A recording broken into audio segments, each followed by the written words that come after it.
right, now it's 1.1.3, role of business enterprise. It's the role of basically the business to provide goods, meet customer needs, and we have added value here as well. And then the next one will be role of entrepreneurship. That means role of the person, role of the entrepreneur. Right, this is your chapter 5th. This is still topic 1.1. This is basically role of business enterprise. So it's basically the role of any given organization. So there are two main roles: provide goods or services, meet customer needs and wants.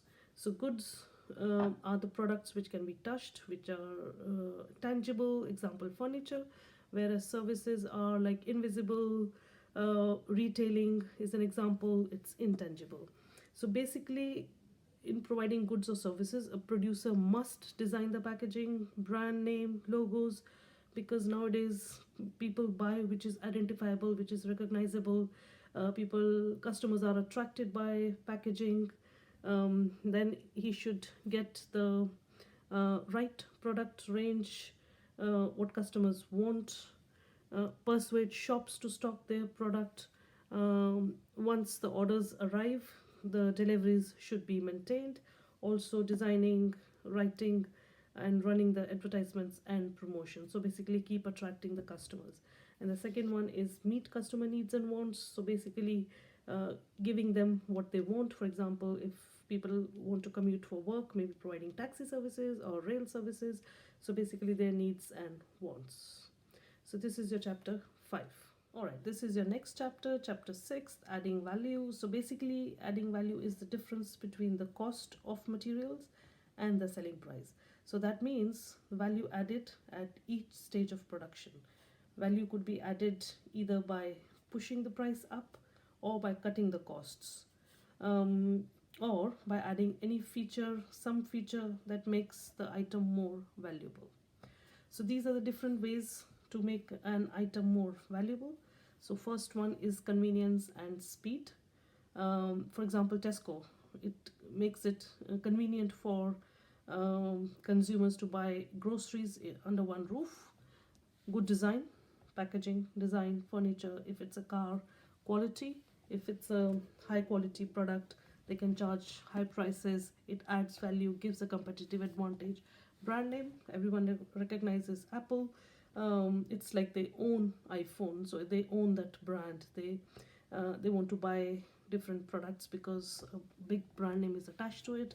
Unique selling point, something which is unique to that product, gives it competitive advantage. So these 5 aspects, they add value to the product, makes it more valuable. Ability to charge premium pricing, competitive advantage, increase in market share, and that's your adding value. Right, so that's your chapter 7, role of entrepreneurship. So this is the role of an entrepreneur, of the person. The previously which we did was role of business enterprise. That means role of the organization. So there are 4 main roles: taking risks, making business decisions, showing leadership, organizing resources. So these are kind of self-explanatory, but you have to memorize these 4, then the development of these points become easier. So if it's taking risks, an entrepreneur has to take risks because there are chances of financial loss, chances of decisions to go wrong, and also and the next one is uncertainty, because there's uncertainty in the market. No one knows what will happen next. COVID was one great example. Think about the businesses which started just before COVID. Next is making business decisions. So decision making is crucial in response to the opportunities and difficulties. To make decisions successfully, keys to find out much information as possible. Do the market research, primary or secondary.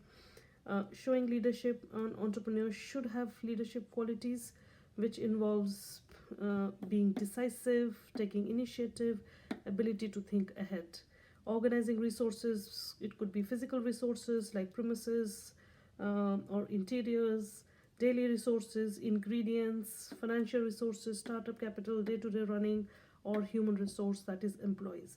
So basically, if the question is role of an entrepreneurship, role of an entrepreneur, so memorize these 4. The last bit of 1.1.1, or you can say your topic 1.1, 7 main causes of startup failures. Like we said in the last one, that half of UK's business startup fails in first 5 years. The reasons are starting the business for the wrong reason. Sometimes people start the business to make money, or they have more time to spend with their family, so it could go wrong. However, people who start the business for passion might succeed. Next reason is poor management of resources, their physical resources, financial resources. That could be a reason for startup failure. Third one is insufficient capital. Startup costs are very high. Working capital, they can't arrange for them. The banks are not ready to give them higher overdraft limit. So that could be the reason for business failure.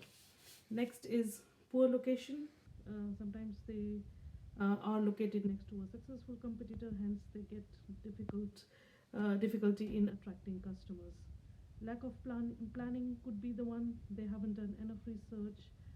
Next is over expansion. Maybe in the boom time the sales are higher, which could be a good thing and a bad thing as well, because it's difficult to arrange for the raw materials, buy new premises, etc. No website in the current age, when it's the era of social media, online shopping, if they are not up to date with that, it could be the reason for